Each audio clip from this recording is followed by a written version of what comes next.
WPTV News Brief is sponsored by Lytle Ryder Smith, Ivy and Front. Good evening, I'm Tanya Rogers. Meteorologist James Whelan's forecast is just ahead. Here's a look at your WPTV headlines. A deadly crash shuts down part of Cove Road in Stewart. The Martin County Sheriff's Office says the two-vehicle collision also sent one other person to a nearby hospital. No word yet on what led up to the incident. Cove Road between Alt Avenue and Willoughby Boulevard was closed while FHP investigated the crash. Water from the C-44 canal could soon be discharged into the St. Lucie estuary. That's according to the Army Corps of Engineers. The Corps says the discharges will happen periodically when Lake Okeechobee's water levels hit 14 feet. It's important to note the water discharge from the canal does not come from the lake. Instead, the canal holds water that has drained from nearby farmland, which is often high in fertilizer. Students in St. Lucie and Indian River County schools head back to school tomorrow. Indian River County Superintendent says they've made multiple changes on campus to accommodate for social distancing. Superintendent David Moore also says to stay home if you have any symptoms.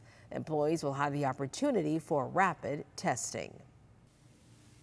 All right, tropical storm Laura here, the 5 o'clock advisory, 60-mile-per-hour winds with it. It's just making landfall again now in Cuba, and will go offshore south of Cuba here as we go into the next day or so. And then as we go into the middle of the week, it becomes a Category 2 hurricane now, with not a whole lot holding it back once it gets out away from land and into the Gulf of Mexico. Upper level winds very favorable. A lot of warm water around too, so this thing really may fire up to a Cat 2 or even stronger too. Some of the models do have it becoming a major hurricane. But for now, the track shifted westward a little bit over towards Lake Charles area and northeastern Texas. For us, we will see some fringe effects from it, even though it's going to be about 350, 360 miles to our south. We're still going to see squally weather move through, starting right now, through tonight, through tomorrow night. It'll be just off and on, though, and I think we'll see some peaks of sunshine, too.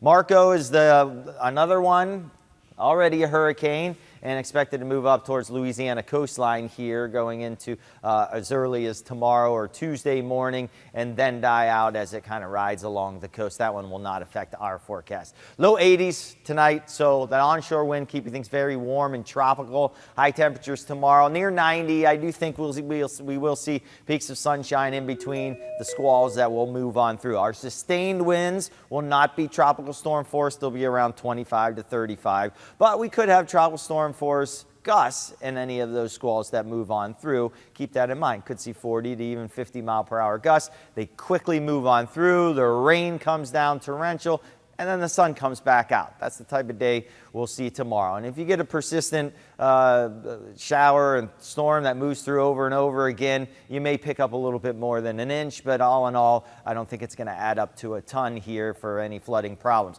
Tuesday, we dry out, a lot of sunshine, and then as we get into the middle and end of the week, we bring back our normal summertime pattern, which means and includes scattered showers and thunderstorms each day and highs in the low 90s.